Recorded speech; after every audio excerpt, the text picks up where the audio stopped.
দর্শক এখন রাত 10টা বেজে 19 মিনিট। ঠিক এই মুহূর্তে কিন্তু আমরা এখন দাঁড়িয়ে রয়েছি কুড়িগ্রামের রৌমারী বড়াইবাড়ি সীমান্তে।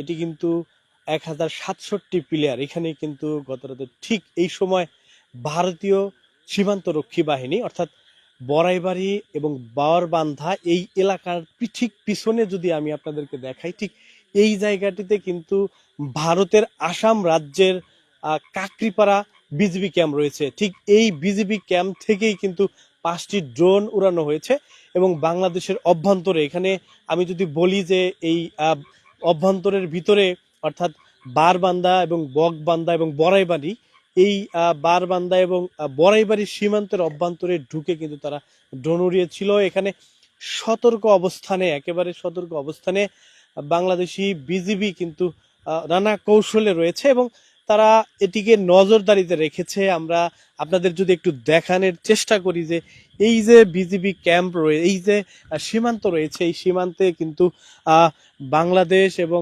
ভারত অর্থাৎ এই দুই দেশের মধ্যকার কিন্তু কয়েকটি ঘটনার সাক্ষী রয়েছে।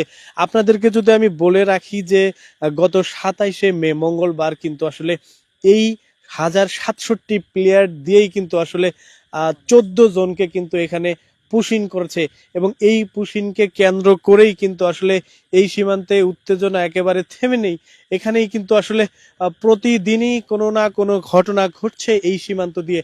তবে এইখানকার যে বিজিবি রয়েছে তারা কিন্তু একেবারে সতর্ক অবস্থানে রয়েছে নানা কৌশলে এবং এই সীমান্ত পারে আসলে এখানকার যে বড়াইবাড়ির মানুষজন এবং তা গ্রামবাসী সবাই কিন্তু এই বিজিবির সাথে সতর্ক অবস্থানে রাত জেগে কিন্তু আসলে তারা পাহারা দিচ্ছে এবং বিজিবির নানা কৌশলে কিন্তু এখানে রয়েছে। আমরা যদি আপনাদেরকে দেখাই যে এই যে ভারতের আসাম রাজ্যের কাকরিপাড়া, সেই কাকরিপাড়ার বিজিবি ক্যাম্প কিন্তু ঠিক এইখানেই রয়েছে।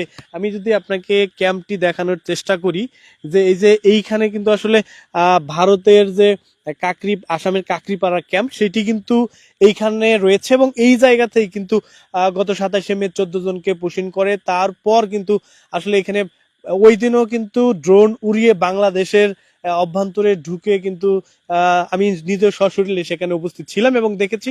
এছাড়াও যে এই রৌমারী সদরের 6 নং ওয়ার্ডের যে সদস্য ফিরোজ মিয়া, সেই ফিরোজ মিয়া আমাদেরকে নিশ্চিত করেছেন যে 5টি ড্রোন তিনি দেখেছেন এবং তিনি দেখার পর কিন্তু এলাকাবাসী এখানে এই ড্রোনকে কেন্দ্র করেই কিন্তু বিজেপির সাথে শক্ত অবস্থানে ছিলেন এবং এই ঘটনায় কিন্তু এলাকাবাসী এক ধরনের আতঙ্ক হয়েছেন।